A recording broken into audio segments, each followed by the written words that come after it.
Bienvenidos a todos. I'm Dr. Rosa Rivera McCutcheon, and I'm so excited to help kick off our very first speaker series event at CUNY IIE. My task is to simply introduce you to CUNY IIE and to introduce you to some key players, and then to hand it over. So without further ado, let me just talk a little bit about what CUNY IIE is. So CUNY IIE is the City University of New York Initiative on Immigration and Education. And myself, along with some other brilliant academics, educators, activists, are working together in support of and in partnership with educational stakeholders to learn from and with immigrant families, community members, and educators to better provide access and resources, and to advocate against restrictive immigration policies. And we're working in schools, in communities, across different spaces. We are funded by New York State, the New York State Education Department, and we're really excited to have the opportunity to share and bring this speaker series to you. At the end of the event, we'll talk a little bit about some upcoming events as well. But I also wanted to take the opportunity to introduce our new project director, Daniela Alulema.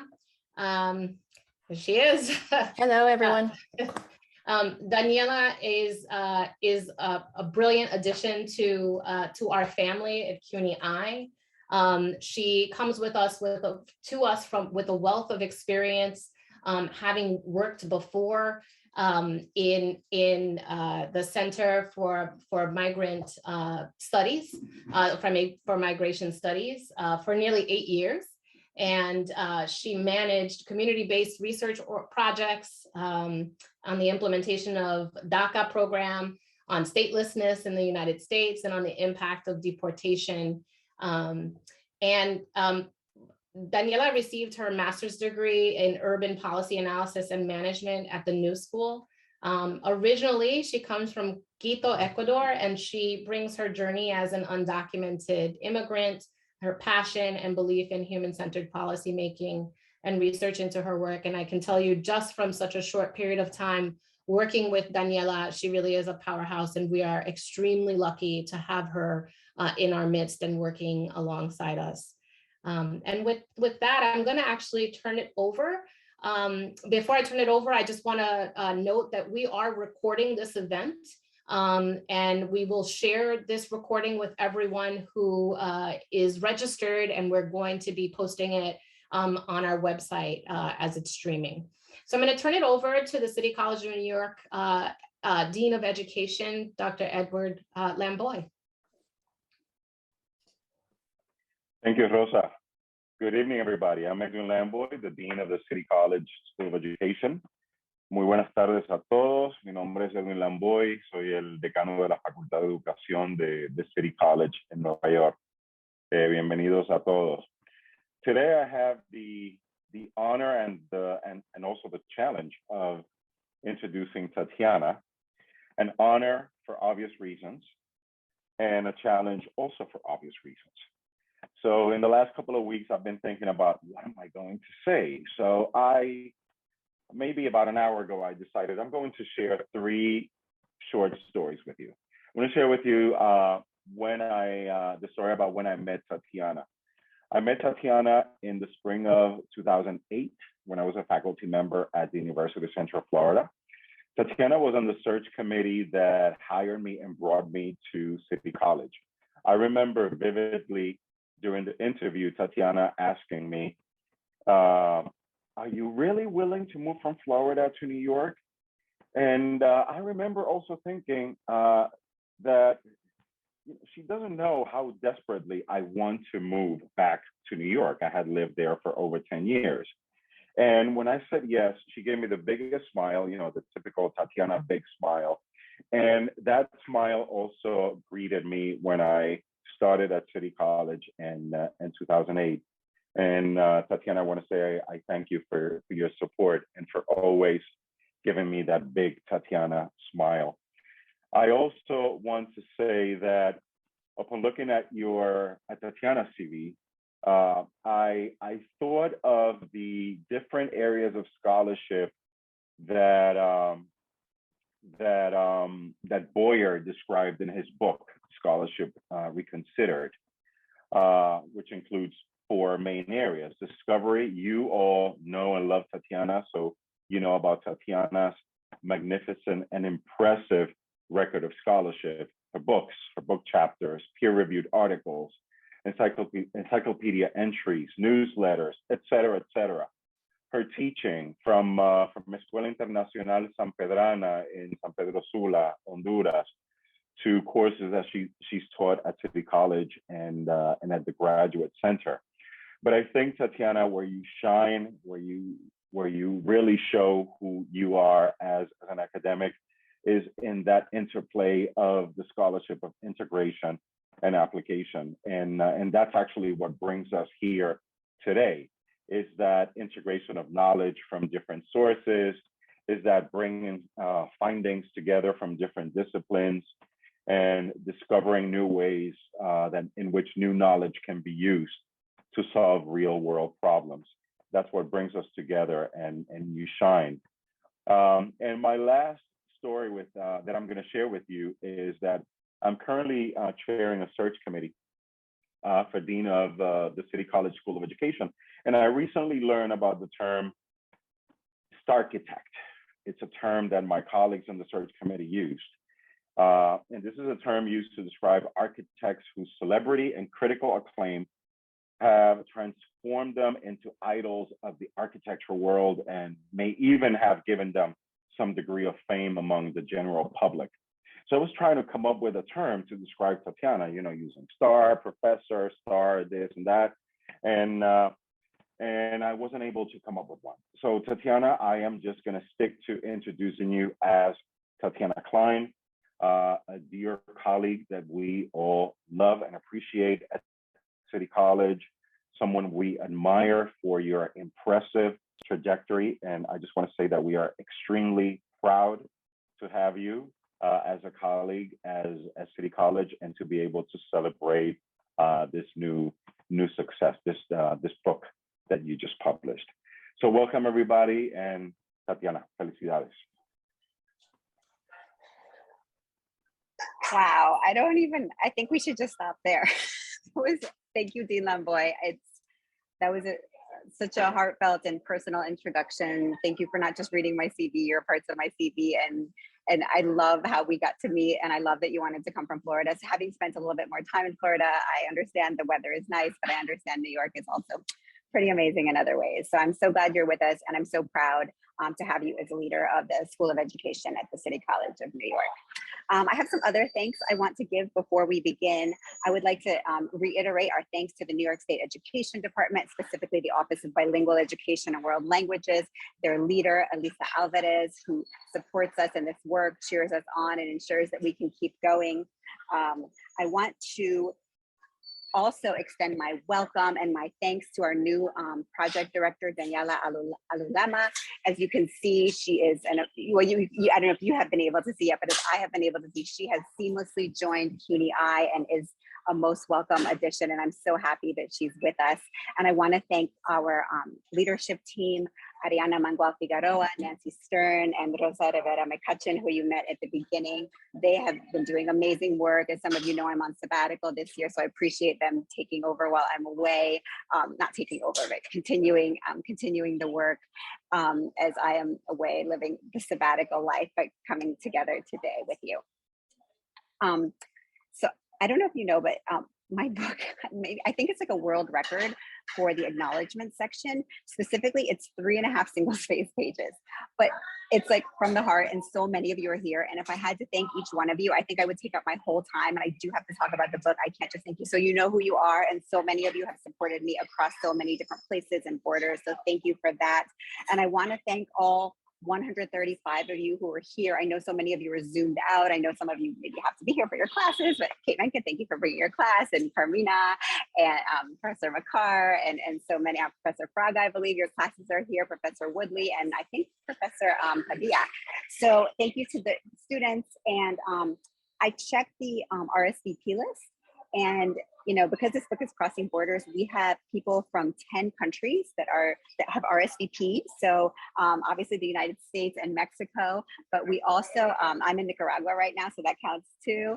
So if you're from another country, put in the chat what country you're coming from, but not only 10 countries, but we had 20 US states that are represented here. So I saw some of you already chime in where you're coming from. So it's great to see how this all works. So please, let us know where you're coming from, and I'm going to get started and share my screen and tell you a little bit more about the book. So just give me 1 minute to screen share. And so a little bit about living, learning, and languaging across borders. And I think what I want to do first is tell you a little bit about how it started. Sometimes we don't always see the behind the scenes. So I want to give you a 10-year roadmap to this book. This book started, the idea for this book started when I very proudly was the founding faculty advisor for the City College Dream Team. I know some of the members and alumni are here today, so shout out to them. But the City College Dream Team was when I first started seeing the challenges that undocumented immigrants face and the hurdles that they face in their road to adulthood, et cetera. And so that kind of raised my awareness. As an immigrant myself, I came as a refugee to the United States, so I had more supports. And what I see is that undocumented people actually have more obstacles than supports. Then under the Obama administration, I started hearing over and over about how people were being deported at record rates. And sometimes people would sign petitions to keep them in the country, but we never really knew what happened. So I always started wondering as an educator, what happens to the children? What happens to the children when they're sent or their parents are sent back to Mexico? So that led to a Fulbright proposal called The Other Side of Deportation, Children and Youth Back in Mexico. And I was very honored and happy to receive the Fulbright. But when I got to Oaxaca, I realized the families I were meeting were actually not deported. They returned because of the circumstances around being undocumented in the United States, although many people are also deported, but it's kind of just goes to show you what you think will happen and what actually happens are always in flux, right? So I ended up in the southern state of Mexico in Oaxaca. You'll meet some amazing people from Oaxaca today, and I hope one day you get to visit Oaxaca. But that's where I completed my Fulbright. That's where we did the film on the short documentary Una Vida, Dos Países, which we'll preview briefly. And then from 2012, when the City College Dream Team started, to where we are right now, 22, we have living, learning, and languaging across borders. So I just want to show you the behind the scenes, because I know we all see books come out, and I just always kind of think about what happens behind the scenes and all the work and the effort that it takes. And I wanted to share a little bit of that with you. So just a quick overview of return migration, or just migration in general. Migration is a right that is available to some people. However, it is denied or even criminalized for others. Globally or internationally, migration has impacted 3 to 4% of the people in our world. Right now, I bet that number is going up. I know 1 million people have evacuated Ukraine as refugees at this time. I think what's important is to support the people there and to allow people to cross borders, regardless of their citizenship, regardless of their race, because that has been a factor, and we want to allow all people to flee to safety. There's also, in addition to international migration, there's also internal migration, right? Which is within a country and usually from rural to urban areas when people are often seeking employment. And finally, and much of the reason for this book is that migration is not always linear, but it is actually cyclical. And so I want to just share some of the categories, how I define return migration for undocumented and mixed family statuses. So as I already talked about, there are people who are forced to leave the United States, for example, by deportation, right? However, there are many other people, and the people in this book who have left this country because of coercion and refusal. So coercion is due to xenophobic, racist policies that make the lives of undocumented people very difficult, right? Lack of access to healthcare, driver's license, higher education, policing, ICE. So people are living in a constant state of fear. So that is coercion, and often that is paired with refusal. And refusal is a stance where you say, I refuse to deal with these policies to I refuse to believe that the United States is the only place where I can be happy, because it is not a place where I can live with dignity and with freedom. So that's why I put the two together. They all sometimes go hand in hand. And that is a big reason why people in this book have been leaving. And then finally, and I think this happens a lot less, but people do leave by free will. Sometimes people come to the United States and they say, I'm going to work as hard as I can, and then make money to go back to where I was born and build my house, or have my, live with my family there. So this is the continuum. I think categories, I created these categories because we had voluntary and involuntary migration. Sometimes is what people talk about, but those are not enough. However, I don't think my categories are enough either, but I think it shows kind of the continuum, and we can fill in places in between there. Labels and categories are always limiting in many ways. So the families that I worked with in Oaxaca, as I said, returned because of coercion and refusal. And I want to give you some of the specific reasons they returned. Many of them wanted to be unified with their family. Some of them wanted to see their parents before they got older and passed away. But with unification always came separation at the same time. So some members of the family were on one side and some were on the other. And this just continues to change, and just the people shift who people are unified with and separated from. The challenges of living undocumented in the United States, from wages to women's struggles. I say this, if they're single mothers, women are often paid less to begin with, undocumented women, even more so undocumented women of color. Just the fear and discrimination that people live with on a daily basis, it still continues. I know this was amplified during the Trump administration, but deportations and anti-immigration policies still exist to this day. And also just isolation and the ability to attain a driver's license, lack of having family to help you with your children, for example. In the United States, it's often difficult or prohibitive for undocumented immigrants, especially adults, to get healthcare insurance. So cost of long-term healthcare issues is a reason. And finally, in Oaxaca, it also religious and community obligations. I'm not going to get into this, but this is supposed to be a teaser for you to want to read the book. So I hope you want to read the book. I want to talk a little bit about terminology that I use to describe the people in the book. A lot of people have been using returnees or retornados because they are returning, and the families are returning. That is true, but for a lot of the children you're going to see me talk about, they were born in the United States, so they are going to Mexico for the first time. So there are some scholars that use transnational and binational, and that really kind of centers moving between or across nations, two or more in the trans sense. There are some scholars that have used American Mexican, sometimes with American, to really emphasize that they were born in the United States, especially for those who have dual citizenship. I put an asterisk next to American because I do want to reinforce that Mexico is part of the Americas, right? So sometimes when we say American, that is really, we're all American in that sense, but in the United States and outside of the United States, sometimes that is used to describe people from the US. So that's about nationalities, and it positions the US as a sending country for migrants, not just a receiving country. And the term I've chosen to use is transborder. Transfronterizo has also been used because it focuses not only on geopolitical divides, right, but it also brings in linguistic, cultural, and educational borders, which I think is very relevant for adults, but is especially relevant for students. So I think, I put these terms out there, not to say that anyone is better. I think they're in different ways. We may want to use one as opposed to the other, but I just want to present them to you for context.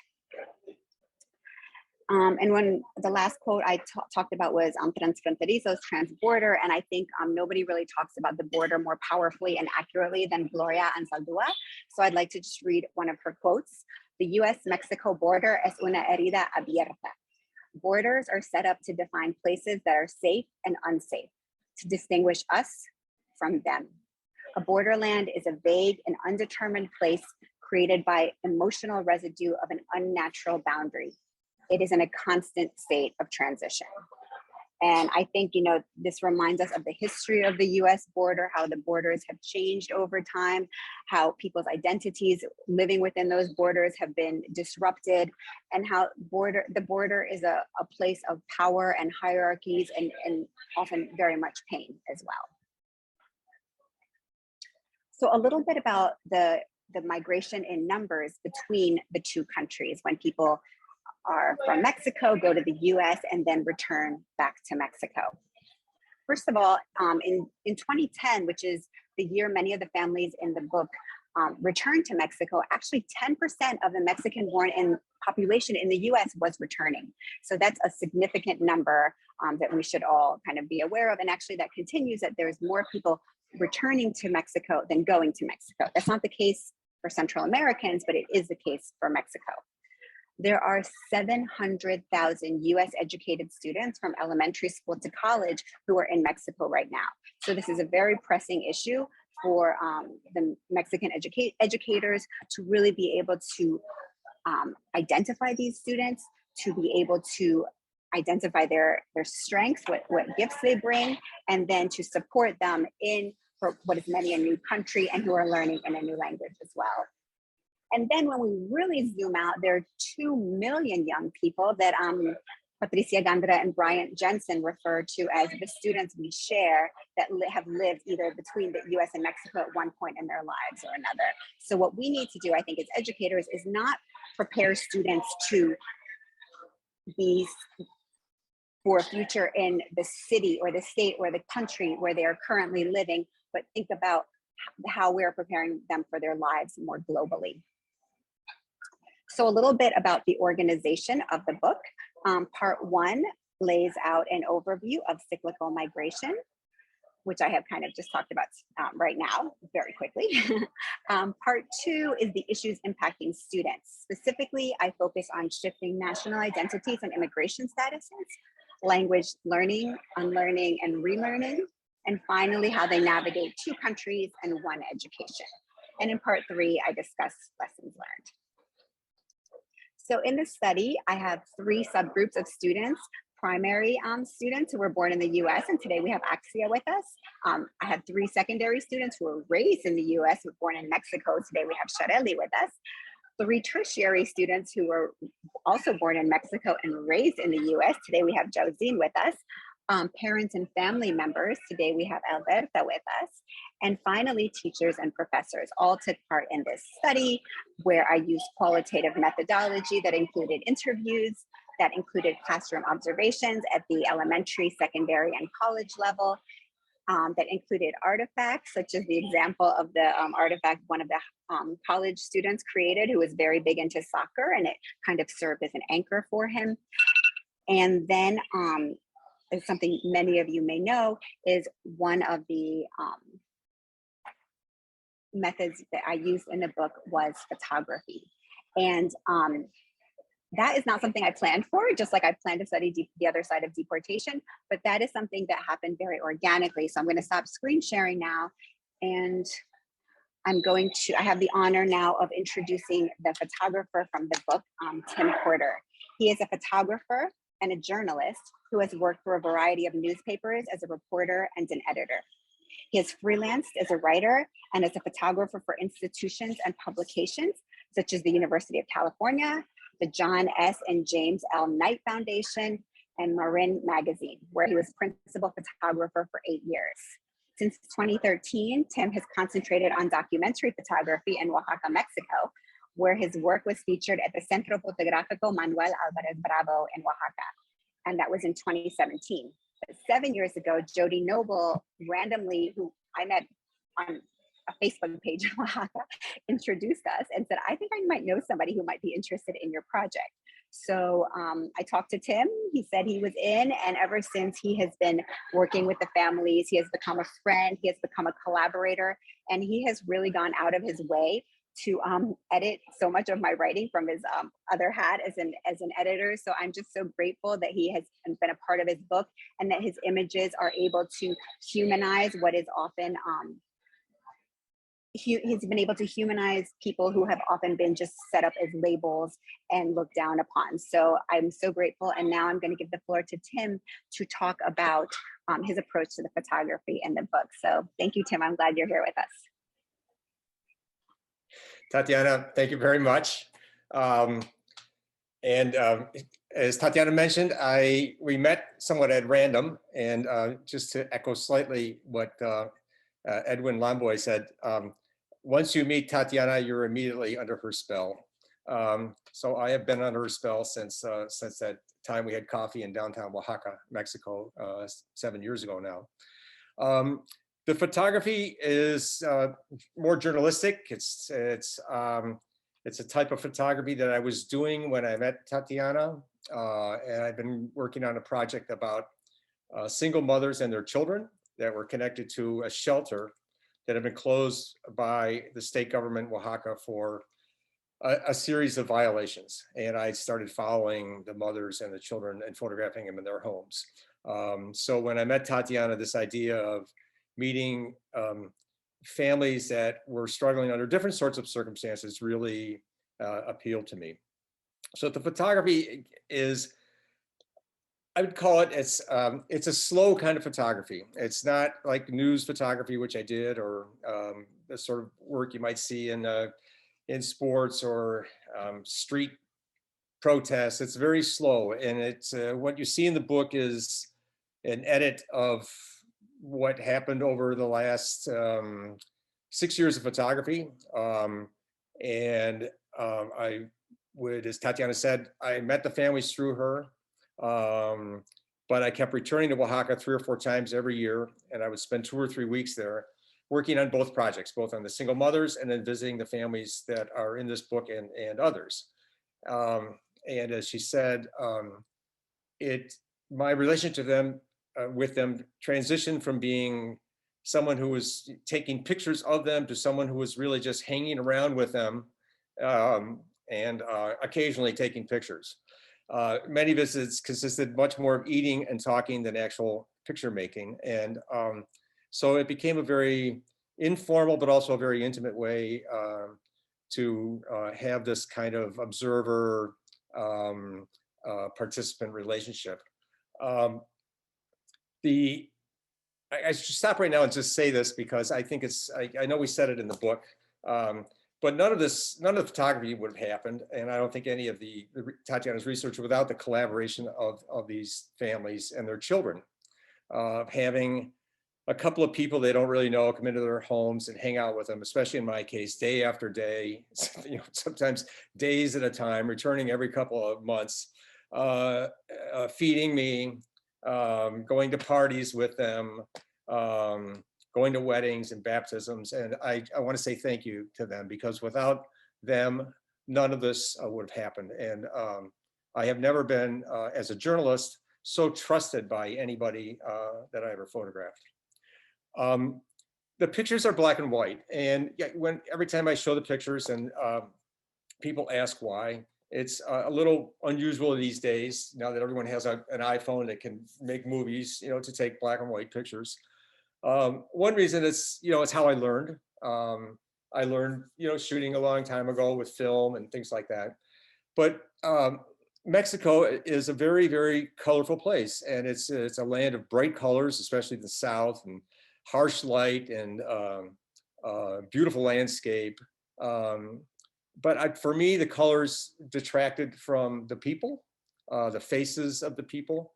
A lot of the photographs I made from a foot away or 2 or 3 feet away, or sitting on somebody's bed or sitting at the table with them.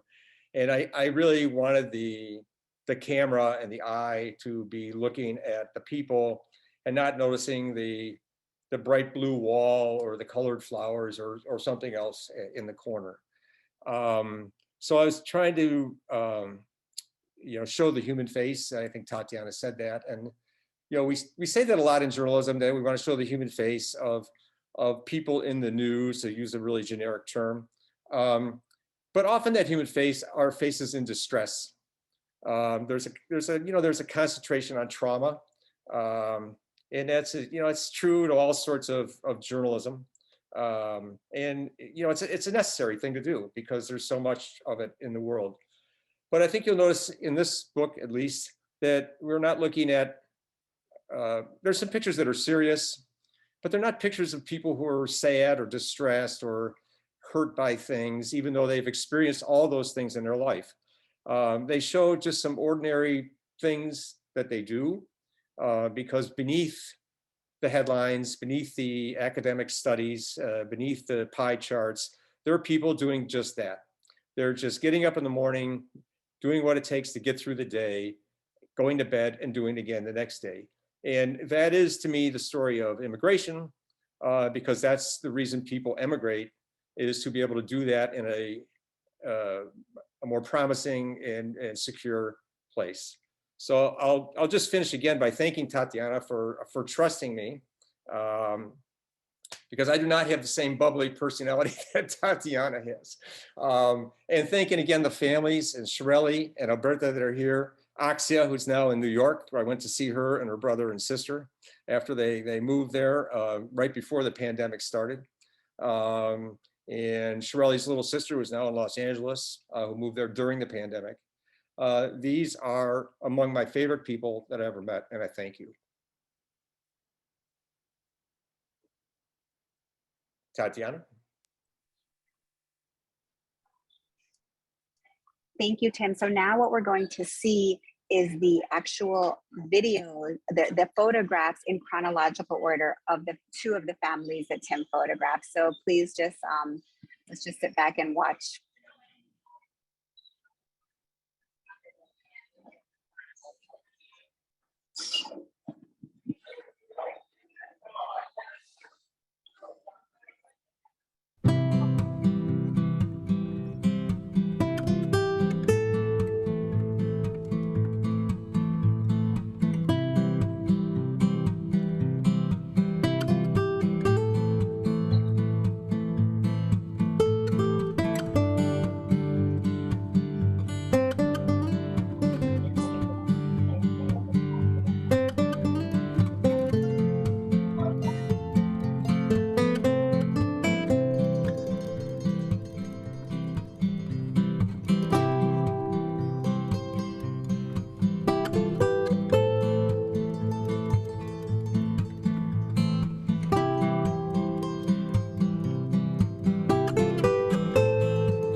So I think you were able to see exactly what Tim was talking about. And I've actually haven't heard him talk about the black and white, just focusing on the families, focusing on the people, as opposed to focusing on everything else that's going on and all the colors in Mexico and Nicaragua and everywhere else. So thank you, Tim, for your beautiful photography. And thank you to the families for letting us not only talk to them, but into their worlds, right, with the camera, no less. Speaking of a camera, some of you may have recognized people in the photographs because many of them were actually part of the documentary Una Vida, Dos Países. Oh, something else I want to just go back and say really quickly is that in the book, the photographs are not chronological like they are in the slideshow. So you actually see the kids grow up, which is pretty amazing.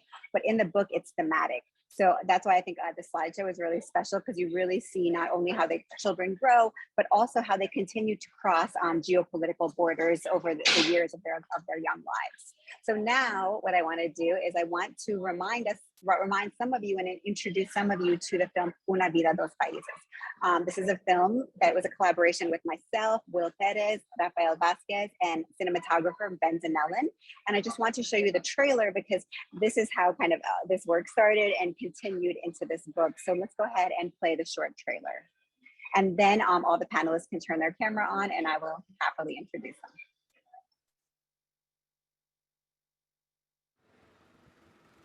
I was 11 or 12 years old once my parents told me that we were coming back to Mexico.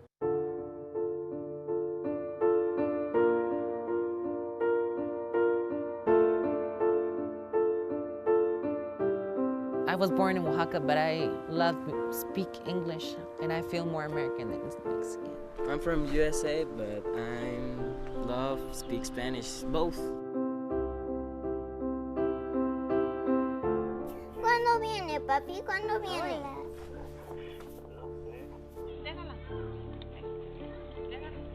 En la escuela, pues yo le digo a Carla, es la que a veces me rinde un poquito menos, y ella me dice de repente, es que no está mi papi. Te quiero mucho, papá. I want to help other people here so they could learn English too. There's always going to be one kid that doesn't know Spanish. You got to help more of the kid. You got to understand that he's different.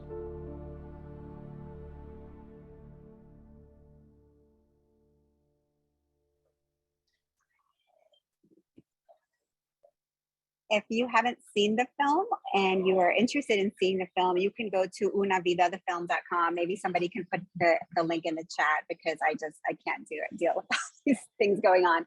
But not only do we have the film, we also have a curriculum and we also have a guide for teachers in Mexico. So there's a lot of resources to make this work and this research accessible, implementationable, and not just something we talk about. It's important to talk about, but that's not enough, right? This is urgent. So now I would like to invite all the panelists to turn on their camera. I see Yauzin. I see Shareli. Hola, Alberta. I see Tim again. Welcome back, Tim. I see Axia and I see Dylan Boyd. You don't have to put your camera on if you want to. But you're welcome to. So let me introduce all of the panelists. So first of all, Yauzin Martínez currently teaches English at La Universidad Autónoma Benito Juárez de Oaxaca, fondly known as the UABJO. She was born on the coast of Oaxaca. She's a water baby and lived in the US through her middle and high school years. She returned to Mexico to become a college student, among other reasons that she will be sharing with us. Shareli López was born, lived the first year of her life, as you saw in the photographs. Well, we didn't know you the first year, Shareli, but you lived the first year of your life in San Juan, Guelavía. And then she was brought to California, where she lived for over a decade. She graduated high school from CETI 124 in Oaxaca and currently works in various jobs there, including as a translator.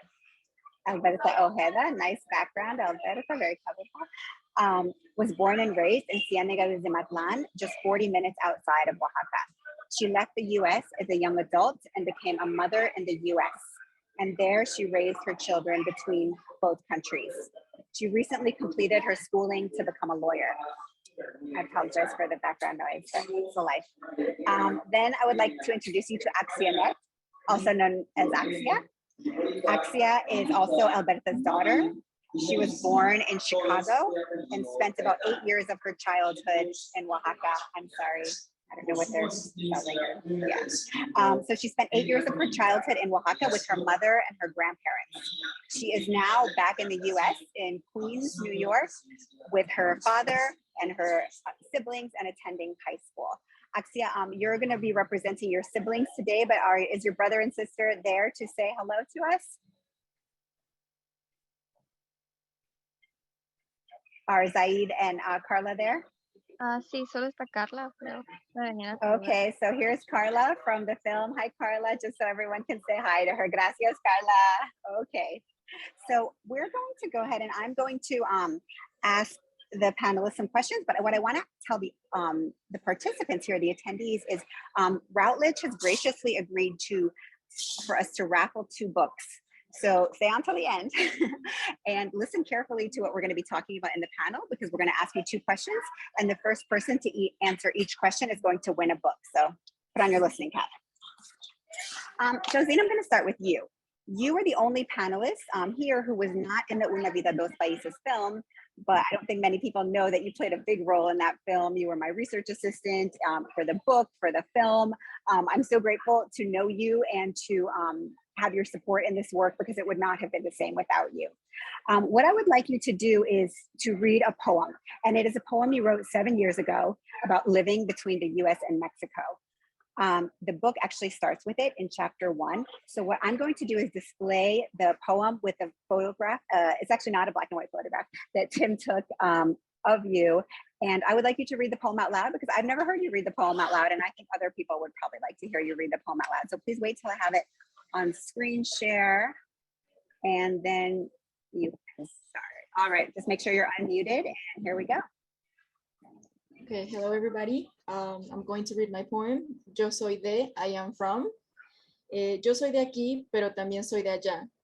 Yo vivo aquí y viví allá. But is it possible to feel from 2 different places at the same time? Yo soy del español y también del inglés. I say hola y también digo yes. I am free, but before I was caged. The American dream, I found it somewhere else. Yo soy del tercer mundo, donde se comen tacos. Yo soy del primer mundo, where mostly everyone uses an iPhone. Yo soy mexicana with some American roots. Yo soy de Mexico, but from the US too. Yo soy de Oaxaca, and this is where I want to be. I was from Charleston, South Carolina, a place with good memories. Ya no soy de mamá, ni tampoco de papá. I belong to myself now. It shouldn't be hard. Thank you. Thank you for sharing that. Thank you for writing that, because I think it captures so much. So my question for you is, here we are 7 years later after you wrote it. I don't know how that time flew by, but here we are, 2022. Is there anything about that poem that you would add or change at this time? I don't think I would add anything or change it. I totally feel, I still feel identified with it. It is part of my past, part of my present, and it'll always be part of my future. So I feel proud and really identified with what I wrote that day. Thank you. It really speaks, it's not that many words, but I love how you trans language within the poem, and it's so powerful. And I think poetry communicates things in ways that often, just writing in a text can't. So thank you for writing it and sharing it with us. And that's exactly why I chose it to start the book off with. So stay tuned. Without you, I don't think I would have written anything. Well, good. So stay tuned, because I'm going to come back to you with another question, and you're also going to translate for Alberta. So thank you for doing that. Shareli, hello, how are you? I am fine, thank you. Great. I'm so glad you're here. Some people, I hope everyone remembers that in the book, it was your family who was in the book, sorry, in the slideshow, the first families, that was your family. And one of the pictures is you with your little sister, Nancy. And what I love about it is she's wearing a Dora the Explorer shirt. That is actually one of the photographs on the cover of the book. You were born in Mexico, and she was born in the United States. And as we saw from the slideshow, she is now back in California, and you are still in Oaxaca. So can you tell us what it's like to be in a mixed status family, especially with you and your sister, you being a Mexican citizen and her having dual citizenship between the US and Mexico? Yes, well, it's a nostalgic feeling because I am happy that she can be where she was born without worrying about being a migrant. But it's also sad because I can't have her around and go out with her like we did when she lived with us. And even though we see each other in video calls, we would really like to give each other a hug. For my parents, it is a little bit more difficult since my sister is a daughter, but they are also glad that my sister has the opportunity to be in the United States. Thank you. I think we think about mixed status families often in the context of the United States, but the same dynamics kind of applies when you return to Mexico. So I appreciate you sharing that. And I think it's really powerful, that photo that Tim took of the two of you FaceTiming, right? It really shows the borders and then how we cross them digitally, right? Hola, Alberta, ¿cómo estás? So Alberta, my question for you and Angela Paredes, who actually I should have thanked, is doing the simultaneous translation. So gracias a Angela for her work. So when you and I were first introduced, the first thing you asked me was, ¿Eres de la migra? I understand that. I am a white woman who was introduced to about doing immigration, research in Mexico, and you had every right to ask me that question. I'll never forget it. And it reminds me of my own positioning in this work. 7 years later, you have participated in the film. You are now in this book, which includes quite intimate photos of you and your family. It also includes your firstborn son, Jisrael, who passed away at a very young age. So I want to name him and honor him. And I want to thank you for sharing all those aspects of your life and your family with us. So my question to you is, why have you been so gracious and so open about your life with so many people? Porque, hola, soy Alberta. Pues fue más que nada compartir con la idea de que se sepan a través de mí historias que existen en realidad, pero pues muchos no lo conocen o no tuvieron la oportunidad de que las personas pusieran los ojos en esas familias. Entonces, a través de mí, ellas pueden tener una experiencia y además educar a las personas que no son migrantes o que hay personas que tienen papeles, van y vienen de sus países y no es lo mismo ser migrante a tener una visa o algún documento que puedan salir y entrar cuando ellos puedan. Gracias. Y ahora Yauzin va a traducir y tú puedes decir más si quieres, ¿ok? Yes, so she says that she shares her story in order to, I took some notes. She shared the story of, her story represents the story of many families that went through the same situation, and also the purpose is to educate other people that have not been in this same situation and that have the privilege of going back and forth in between countries. Thank you, Yauzin. ¿Algo más, Alberta? Pues pues más que nada yo busco el que apoyen a muchos niños como los míos, ¿no? Por ejemplo, ahorita ustedes son, Tatyana ha sido pues mis ojos y Tim también, que a veces ellos han ido a visitar a mis hijos y yo pues no lo puedo hacer. Entonces de una manera u otra es como una ayuda mutua.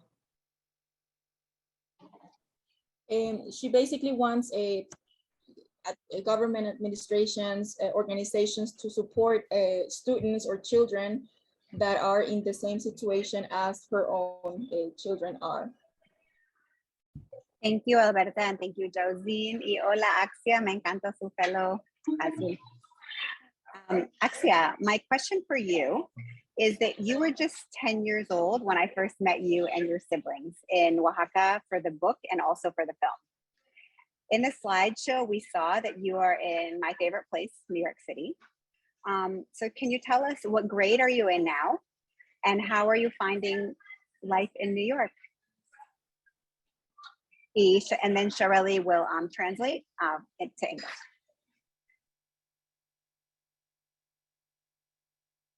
Yo estoy en mi 11º grado y la vida en Nueva York es un poquito difícil por el idioma, pero poco a poco voy aprendiendo y se va haciendo más fácil.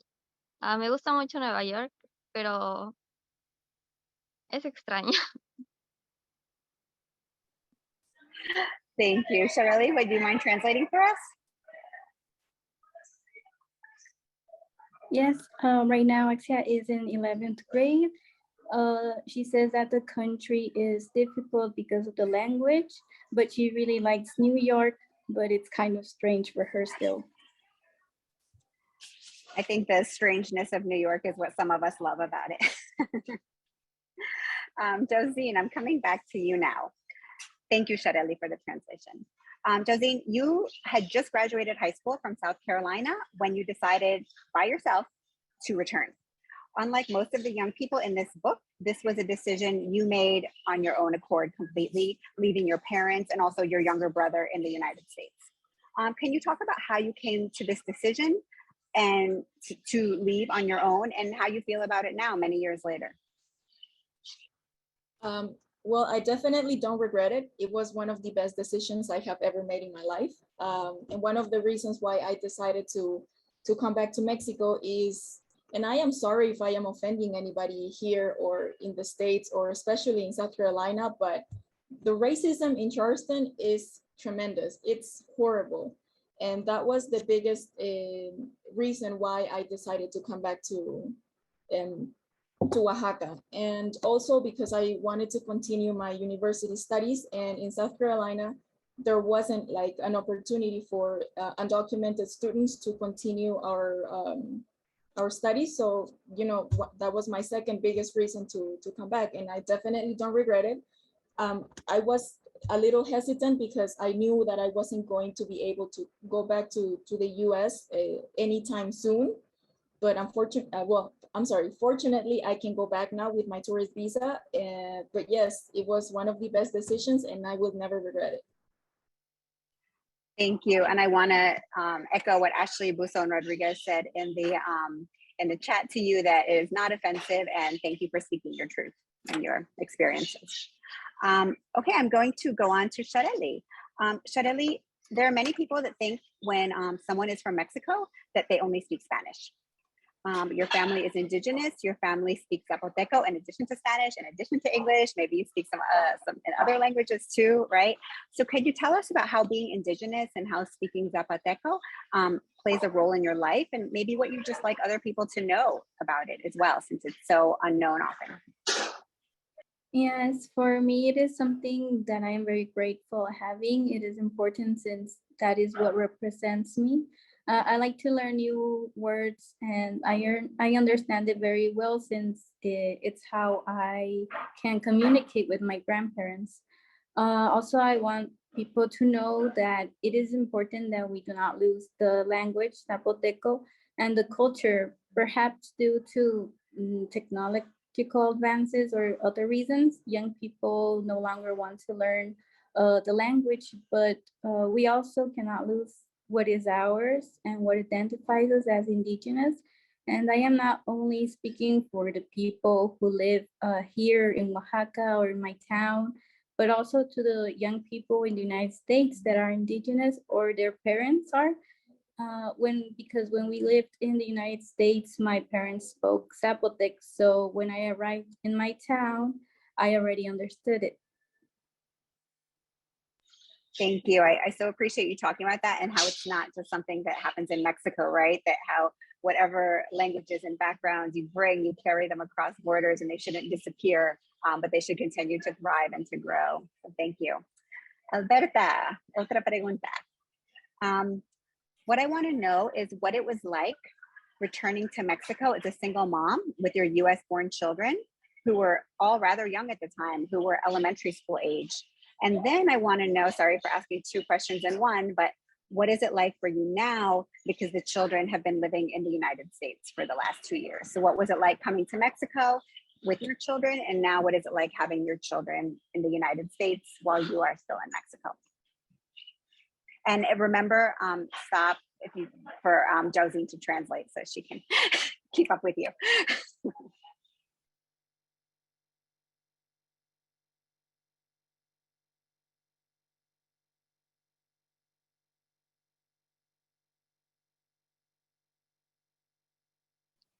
¿La puede repetir la pregunta porque se cortó mi internet, por favor? Sí, claro. Así es la vida, ¿no? Todas las partes.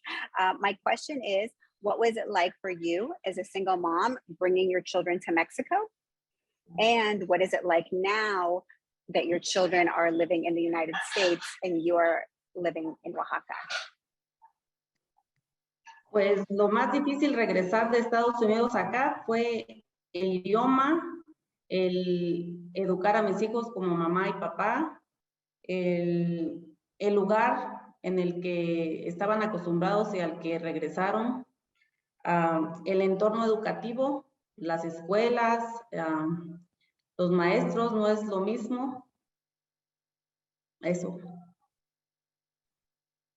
So the hardest part for her was the language because her kids didn't speak a lot of Spanish.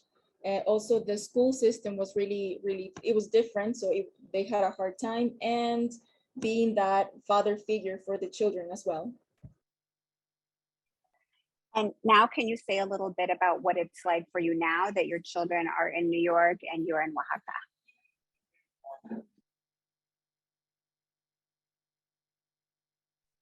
You're on mute, yeah.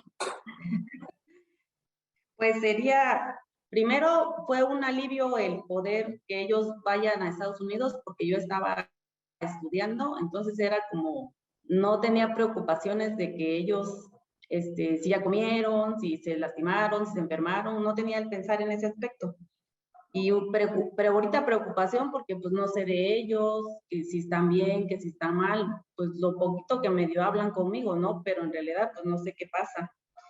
Y me da pues a la vez felicidad que estén ahí porque van a aprender otro idioma y bien, están echándole ganas, me expongo a la escuela y pues tristeza porque pues no están acá con nosotros, pero pues están luchando por sus sueños.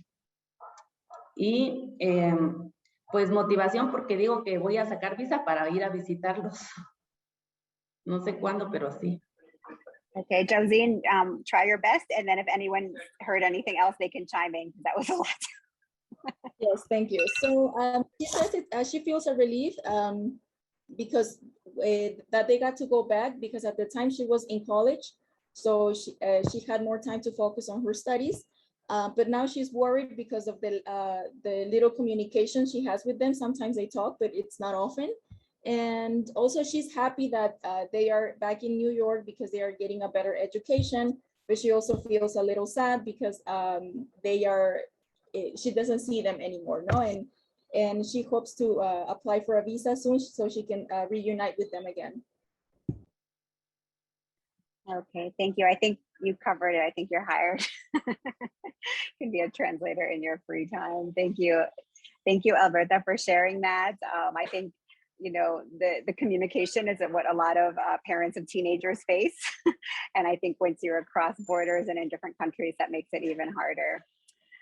Bueno, Axia, mi última pregunta es para ti.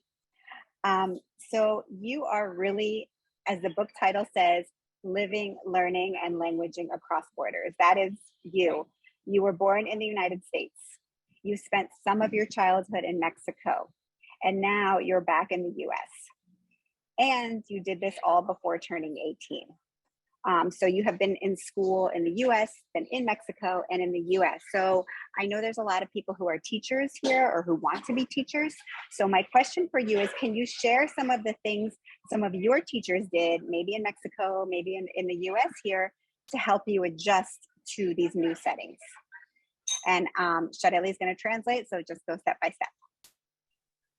Tengo suerte de que los profesores que me han tocado sean unas personas muy buenas que entiendan que no hablo mucho inglés y a veces me ayudan con eso de me dejan usar el celular para traducir o me tienen más paciencia. Y acá en México yo hablo español, entonces los profesores no se preocupaban tanto con mi español. A veces me pedían que por favor si hablar inglés porque nací en los Estados Unidos, entonces creían que yo hablaba inglés. Eso era un poquito difícil, pero entiendo un poco sus puntos, pero era como algo difícil para mí estar en México con esas personas que decían, nació en Estados Unidos, sabe inglés. No sé inglés, entonces era difícil esa parte. Thank you. Axianeydt, can you translate for us, please? Well, she says that in her teachers in New York, she's really lucky because the teachers are good teachers, and they know that she doesn't understand English that well. So they help her. She lets her use her phone so she can understand English better. When she was here in Mexico, I think she said, the teachers didn't worry about her a lot because she knew Spanish. So it wasn't a lot of work for her teachers, but her teachers did want her to speak English, and she had problems sometimes because I think she said her teachers in New York said why she doesn't understand English if she was born in New York, I think. I think she said that. So that's like what her difficult is, not knowing English very well in New York. Yeah, and she was born in Chicago, but now living in New York. And I think that's such an important point, that just because you were born in a specific country doesn't mean you speak the language that's the dominant language of the country, right? Or it kind of connects me to what Shareli was talking about, how, we don't associate people in Mexico speaking Zapoteco, or Mexicans in the US speaking Zapoteco as well. So there's not always this direct correlation. So thank you for pointing that out. I think what that means for teachers is we have to really ask our kids, and just asking where were you born is not enough. What languages do you speak? What have been your experiences? Just a quick shout out. There's going to be a book about coming out. Monisha Bajaj, Leslie Bartlett, Daniel Walsh, and Gabriela. Oh, I forgot her last. Monisha, would you put it in the chat, please? About 20 strategies for teaching immigrant and refugee youth. And I think one of those strategies, and it's implemented a lot in the international high schools, is really talking to or asking people about their experiences and in their home language, in their home languages.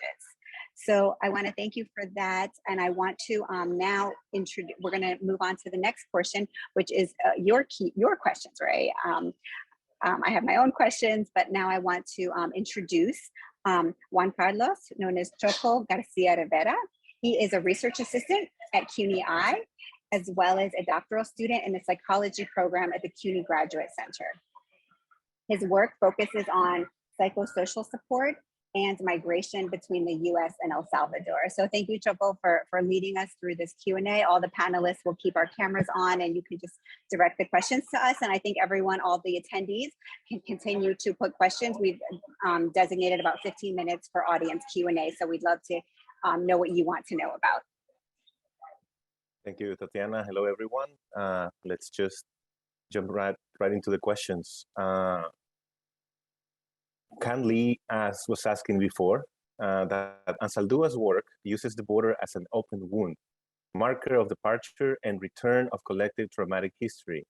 In your work, did you find traces of trauma that these families experienced? There's more questions, so maybe I can go over 2 questions, and then we dedicate some time for anyone who would like to respond, and then we go over the other 2 questions. I know that there's been a lot of personal stories, stories of courage, of struggle, of hope that have been shared, and myself, as others in the chat, I think we are, and many of us are touched and still processing some of what has been shared. So I want to appreciate your generosity for coming and sharing with us these stories. And also it's a time for others who maybe have been paying attention to the conversation to come up with other questions, right? If you have questions that you would like to bring up to anyone who has been talking today. So we have this first question that I mentioned, And now I'm going to mention this other question by Adrián Rodríguez Contreras. This is very interesting work, and the focus of Oaxaca is perplexing for several reasons. Looking forward to read the book. Two questions. For the author, how widespread you suspect this transnational phenomenon is in other states in Mexico? And for the panelists in Oaxaca, have you seen an increase in the number of citizens, US citizens, not Mexican, who are moving to your community? So I'm gonna open it up. You're muted. Somebody's got to be muted, or it's not a Zoom meeting. I'll just let the panelists know that if you open the Q&A icon, you will see the questions written. They're in English, however. So maybe I can start with Khan's question. And hi, Khan, and congratulations, Khan, just defended his dissertation. Anzadua's work is so powerful and really gets at what the border means in so many ways. And yeah, the open wound that she talked about. So I know that you study trauma, and I believe trauma happens with migration in many cases. And I think especially when people are dehumanized in the United States, for example, by not feeling able, like not having a sense of belonging, right? Because they're always told they don't belong here, everything else. So I'm not a psychologist. I didn't study trauma. It wasn't a part of the study. So I don't know if anyone would like to speak to that, to their own experiences. My gut instinct tells me that trauma happens, especially in these kind of cases where people are forced, where people are coerced. But it's not something I delved into in this work. Thank you, Tatyana. And anyone else would like to respond to this or to the other question? I would like to answer the question from, it was the second question for Oaxaca people. Well, I haven't really heard of US citizens. I don't know, the question is a little confusing for me because it says US citizens. I don't know if they mean like Mexican Americans coming back to Oaxaca, like the cases of Axianeydt and their brother and her siblings, I'm sorry. But I teach English at the University of Oaxaca, and I have a lot of students that have lived in the States before, and they come back to Oaxaca. I don't ask them their status, as in are they born there or here in Mexico. But definitely every year we get maybe 3 or 4 or even more students, right? And as for US citizens in general, of all ethnicities, or I don't know the right terminology, but yes, they come here, because of the weather, because it's nice, because, they also feel discriminated in the US, and they come here and people love them because they're spending dollars. But once they come here also, everything gets more expensive for us Oaxaqueños, right? So it's just like, good, but at the same time it's bad for us. But as for Mexican Americans, yes, I don't know the exact number, but every year it's they come all the time. Thank you, Yauzin. I'll just add a point to what Yauzin just said, because I'm on a board of directors of a nonprofit in Oaxaca that supports 700 kids in their education costs. We underwrite their costs. And so we one of the things we're always trying to do is raise money. That's what nonprofits do. And we give it away. But what Yauzin mentioned is really the gentrification of the downtown of Oaxaca, the Centro Histórico, and the neighborhoods that are nearby, the neighborhoods that are walkable to the Zócalo and other places like that. The rents have more than doubled in the last few years, even as COVID and the pandemic closed schools and closed businesses and stuff. But the tourism is back. And my experience in dealing with the Americans there, because I work with some of them, is that as Yauzin said, the rents, especially downtown and in the nearby neighborhoods, meaning it's sort of spilled over, have gone up significantly, forcing people that have, same thing like I live in San Francisco, the same sort of thing that happened here, but I mean, forcing people that have regular jobs like school teachers or others to move further and further out from the center of town. And Oaxaca has just become a very, very popular American tourist destination and Mexican tourist destination. So yes, there's a lot of, I see a lot of changes in Oaxaca. Thank you, Tim. Okay, then let's move to the next question. I apologize in advance for my bad pronunciation of the name, Cecile. How does language, Spanish versus Zapotec, I'm not sure if that is the correct language, play a role in identity and community in Mexico? Is there a stigma if you do or don't speak, like in America, if people are not English speakers? And the same person adds that they don't subscribe to the stigma, but it does exist. And then the other question says by Lorena Rios, or Tatyana, I think you wanted to respond. I was just going to ask Shirley if she wanted to respond to the question about Spanish versus Zapotec. If she doesn't, that's fine. I just wanted to ask her.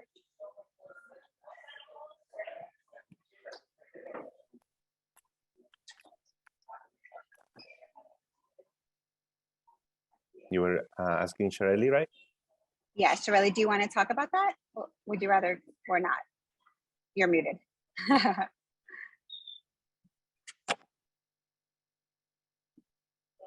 I think maybe you're still thinking about it. Yeah. Yeah, I'm thinking about it. Yeah, I'm thinking about it. I'm sorry. Well, I think it is a language not widely heard, but it is important for people to learn it, mostly if you're indigenous, because it's something that represents us, and we can like make people more interested in our culture.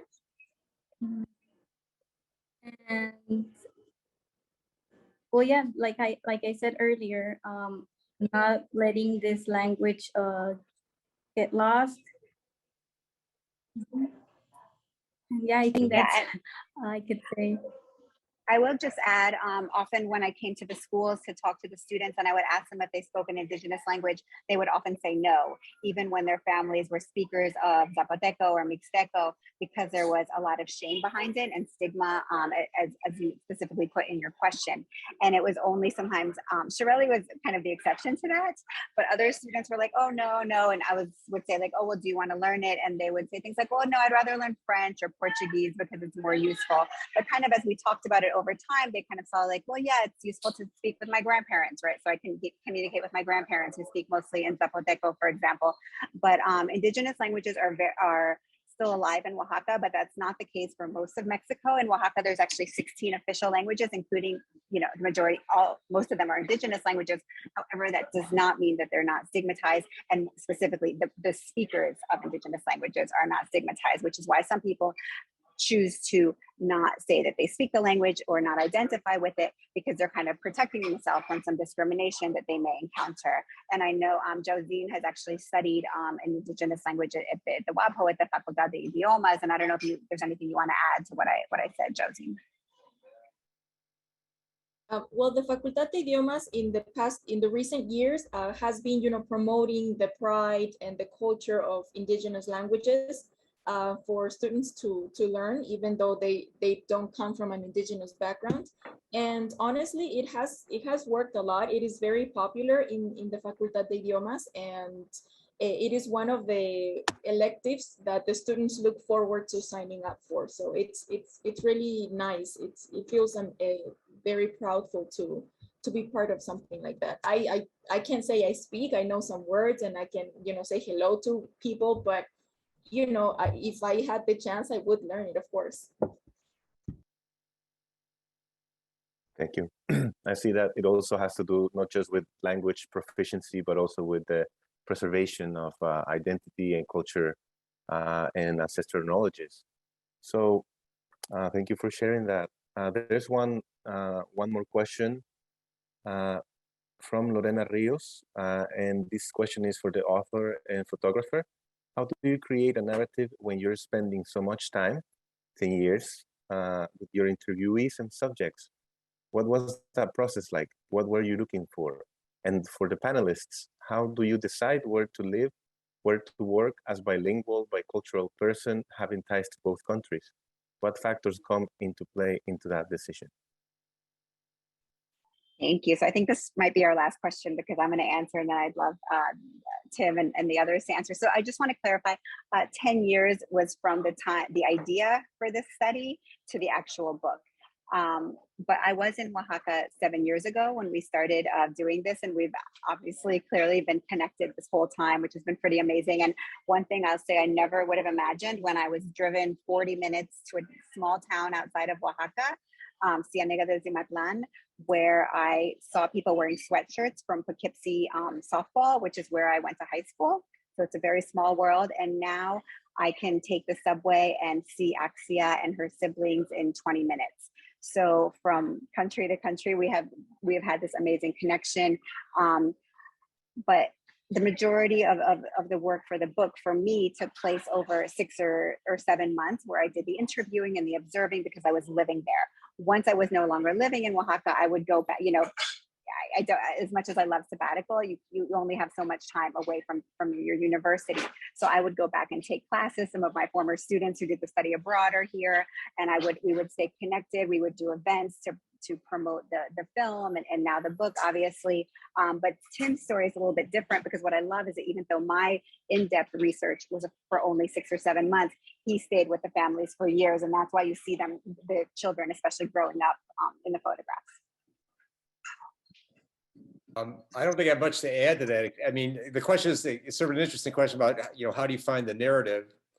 And well, I guess the answer is, I don't know. It's like, how do you find a story? How do you write a book? I mean, it's you find the narrative by exposing yourself to things and asking questions. It's I think it's the same in any kind of creative process, whether it leans academically or it leans in some other direction. And as Tatyana mentioned, it's staying in touch with people. It's asking them questions. It's listening or trying to understand the Spanish, and it kind of presents itself. The narrative presents itself by the lives that people lead. I think this question would be really interesting for the people who are in the book. I mean, I know what it was like for me to go to their houses and be photograph them. I mean, and be fed. I ate a lot of good food, I can tell you that. But what was it like for them to have, some, like old gringo hanging around with a camera for days on end?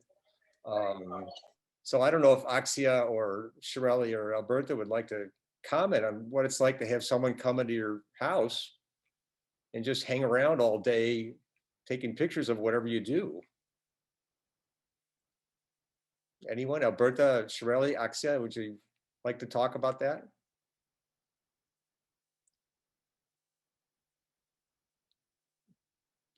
Axia? Solo tengo que decir que si ven a un gringo por la calle, ofrézcanle comida, son buenas personas.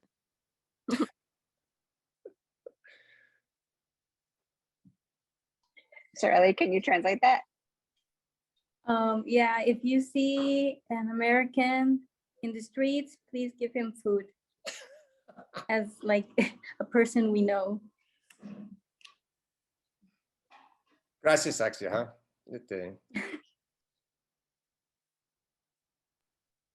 I would like to to answer the question for the panelists, and I'll be quick. I think it was an interesting question. However, I don't know if I got to decide where I worked or where I lived. The decision that I made of coming back to Oaxaca, as I mentioned before, was because of all the racism and because I wanted to continue my studies. But here in Oaxaca, I feel very fortunate and very lucky that I was offered the job at the university. And when I decided to move out of my parents' house because of some family issues, I was on my own. That's why in the last part of the poem, I mentioned that. But I don't really think sometimes I guess I was forced to move and made some decisions, not because I wanted to, but it was just life, I guess. I don't know if I answered your question, but that was what happened for me. Thank you. I think we are out of time. So thank you everyone for your questions. I don't know if Shareli wanted to share something. I think you were gonna open the mic or not. Sí, solo brevemente. Bueno, I would like to talk about the last question for the panelists.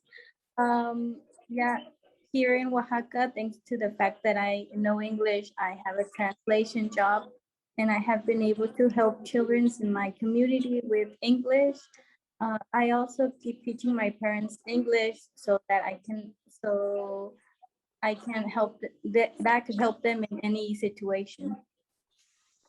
Thank you, Shareli. Muchas gracias. Well, let's now move to the next section. But again, I want to thank everyone for your questions and also for your willingness to engage with them. So now I'm going to pass it to Rosa, who is going to close us off. Thank you. Thank you so much to Tatyana, to Tim, to all of the folks that participated today. Your stories, if you just take a moment and look at the chat, you will see how powerful your narratives. So I just want to thank Shareli, Axia, Yauzin, and Alberta for all of your contributions today. So I want to just remind people that we're about to have a raffle. So before we get to the raffle point, it's really exciting. So I hope you did your homework and took your notes. We're gonna, first, I just wanna let you know that there is a 20% discount code for the book if you purchase it. So Tasha just dropped that in the link. It is FLE22, so make sure that you get your copy of the book. And now I want to ask the very first question. So I'm going to do a drum roll. Okay. What grade is Axia in this year? Oh, snap. Okay. All right. Wow. Samantha was quick on the draw, and a lot of people got it right. But Samantha got it right first. So congratulations to Samantha. We're gonna make sure that we contact you by email to get your mailing address and ship the books to you and to the person who answers the next question. So Samantha, you cannot answer the next question. You have already gotten your free copy in the mail. So the next question is, in which state does Shareli's sister live? Oh, Ash. Ashley got it. Ash, yeah, congratulations. All right. So we have our two winners, but never fear. You can still purchase your book with a discount for 20%, even if you didn't win the raffle this time around. We will have a couple of additional CUNY IIE speakers in two future events. One will be later on in the year at late May or June. We're still working out the details. That will be a film viewing by CUNY IIE UndocuEDU folks. And we have another one that's in the works, and we will be reaching out to those of you that indicated that you want to be part of the mailing list. We thank you for being here today, for supporting this book launch. And thank you to all of the brilliant panelists for your wisdom and for sharing your stories. Have a good evening, everyone.